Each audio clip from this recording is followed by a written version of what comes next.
Awal kemerdekaan Indonesia, ada Habib yang beranggapan bahwa masa depan negara akan makmur dengan sistem komunisme. Mereka mengutip dari ideologi yang sedang dibangun di Yaman, yaitu komunisme, dan orang ini bernama Musa al-Musawa. Catat, marga Habib nih, klan Habib Ba'alawi. Ia yang membunuh Suryo, gubernur pertama di Jawa Timur. Musa dan komplotannya ditumpas TNI, dibakar hidup-hidup di alun-alun Purworejo. Mampus lu. Seharusnya ini jadi pelajaran penting bahwa rakyat Indonesia hanya menginginkan Pancasila sebagai dasar negara.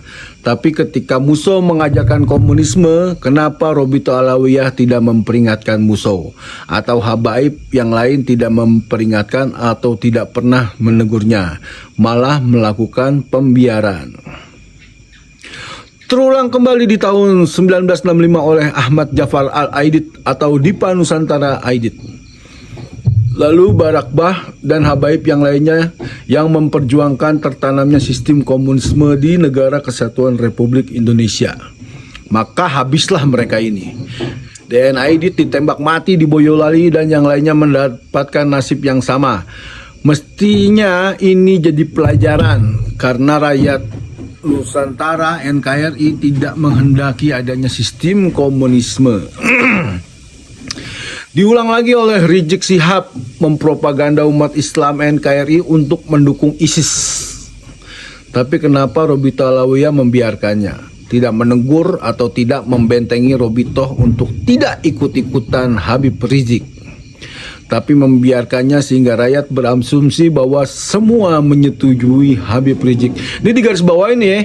Ini Habib Rizik ini nih karena di waktu itu mengaku sebagai jurian Nabi, jadi banyak tuh orang-orang Indonesia tuh yang simpatik sama dia dan akhirnya mati konyol jadi ISIS.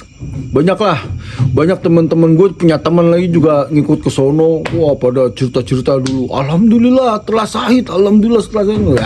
Tahun 2012 diulang lagi melalui keterlibatan HTI di FPI. Kenapa Robito membiarkan atau Habib Ba'alawi yang lain tidak menegurnya? Muncul pertanyaan dan kita bertanya-tanya, ada apa dengan mereka? Dari pertama negara Indonesia berdiri tahun 1945 sampai 2009 selalu ada Habib yang beda dengan konsep negara yang sudah disepakati. Misakon Ghalizoh atau organisasi yang menaungi para Habib yaitu Robito Alawiyah yang membiarkannya. Sementara sebaliknya ketika Al-Makfurullah Gus Dur dibully, dicaci maki, dijelek-jelekan, semua membiarkannya, malah ikut menjelek-jelekan. Selain Rizik dan beberapa habaib, lembaga Robitohnya juga ikut menyala-nyalakan Gus Dur. Wah, ini kualat berjamaah nih Robito Alawiyah nih sama Gus Dur nih. Mari kita mengkilas balik kepada kasus pembakaran bendera HTI. Nahdlatul Ulama, para kiainya diserang. Apakah Robito menegur?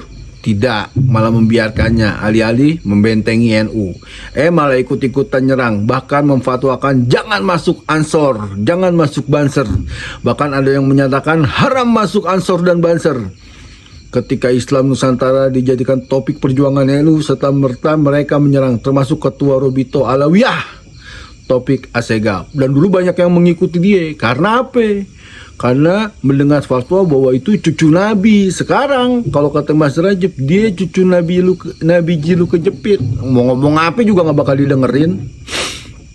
Terakhir, fikih peradaban yang dilahirkan Kiai Haji Yahya Khalil Stakuf diserangnya dan semua ikut menyerang. Maka jika Habib memang benar mau ikut regulasi NU, tinggalkan identitas Robitohnya, sobek-sobek aja bitikohnya, dan ikutilah garis perjuangan juga kebijakan NU yang terlampir dalam anggaran dasar dan anggaran rumah tangga. Kalau Keke nggak mau, ya sudah, tetap aja di sana. Silahkan serang NU, dan ketika NU diserang terus, ya jangan diam. Sekarang orang Robito diangkat jadi muhtasyar di PBNU dan jadi buah si malakama.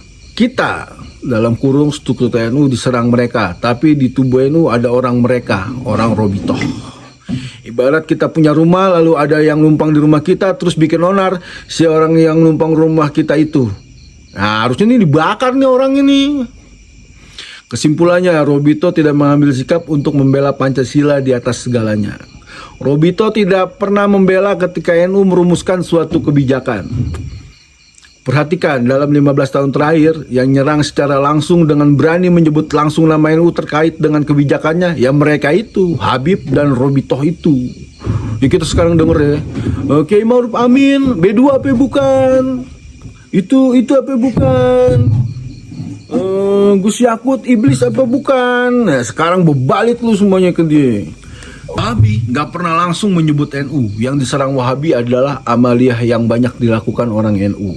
Padahal Al-Wasilah Mahtaul Anwar Sarekat Islam terus PUI kan sama mendapat serangan Wahabi juga. Tapi FPI dan Ketua Robito itu langsung menyebut NU-nya, nyebut nama tokohnya, dibully, dihina, dicaci maki, dibunuh karakternya.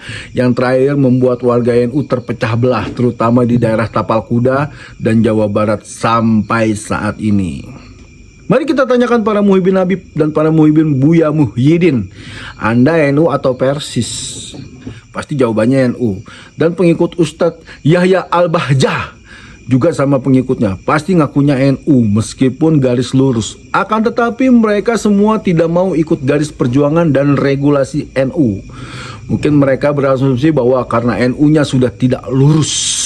Asumsinya dia, bisa jadi kan asumsi kan, dia berasumsi NU nggak lurus, padahal mah otaknya dia tuh yang kagak lurus. NU-nya mah biasa-biasa aja. Percaya atau tidak, apakah mitos atau fakta bahwa NU ini sebetulnya sudah terbelah karena kelompok warga NU punya pemikiran yang seperti itu? Ya percaya, kalau gue percaya. Emang orang-orang yang kayak gitu mestinya tuh keluar aja lah dari NU. Jadi NU itu bebas mendidik masyarakat tuh menjadi cerdas, hebat, dan keren gitu loh. Jadi jika PWNU mau tegas, yang mau ikut NU maka ikutlah garis komando NU. Yang tidak mau ikut ke NU ya silahkan ke Ba'alawi via Robitohnya. Ikut aja tuh Ba'alawi, bikin organisasi sendiri, jangan ada di dalam NU gitu loh.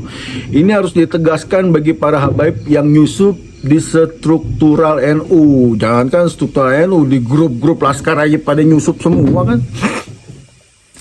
Bagi Muhyiddin yang sudah di NU, ya ikuti garis perjuangan komando NU. Kita akan antarkan bersama para ulama NU melalui Baksul Masail, Isma yang masyhur, dan melibatkan banyak orang serta terakreditasi oleh hadis yang populer dengan Sawadul A'jam. Bagi yang tetap tidak mau ikut perjuangan NU, ya silakan untuk tetap menjalankan amaliyah, kunut, tahlilan, haulan, maulidan, istighosahan, rajaban, ziarah kubur, tapi jangan ngaku-ngaku NU. Ikutilah Habib dan Robitohnya, silakan jadi budak dan jongosnya, dan selamanya nggak akan jadi Habib. Bisa sih jadi Habib, bikin bubur merah, bikin bubur putih, ganti nama Habib. Tapi jika ikut NU, ya bisa kalian bisa jadi kiai asalkan ngaji. Jadi tetap mulia kiai daripada Habib. Lah orang yang menghormati Habib itu hanya NU. Mulia mana orang yang memuliakan dengan orang yang dimuliakan? Mulia orang yang memuliakan lah. Yang dimuliakan kan kayak begitu kelakuannya. Jelas yang memuliakan. Oh untung gue bener tuh, kaget gue. Opini soalnya tadi. Karena orang yang dianggap mulia lalu tidak ada orang yang mau memuliakan. Dia bukan siapa-siapa.